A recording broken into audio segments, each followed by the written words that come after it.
கர்த்தருக்கு சோத்திரம். இன்றைய வேத வசனம் நீதிமொழிகள் 21 அதிகாரம் 13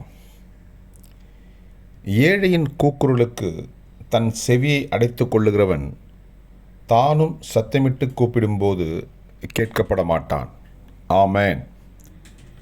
நீதிமொழிகள் 21 அதிகாரம் 13 ஏழையின் கூக்குரலுக்கு தன் செவியை அடைத்து கொள்ளுகிறவன் தானும் சத்தமிட்டு கூப்பிடும்போது கேட்கப்பட மாட்டான். ஆமேன். கர்த்தர் உங்களை ஆசீர்வதிப்பாராக, உங்களோடு கூட இருப்பாராக. ஆமேன்.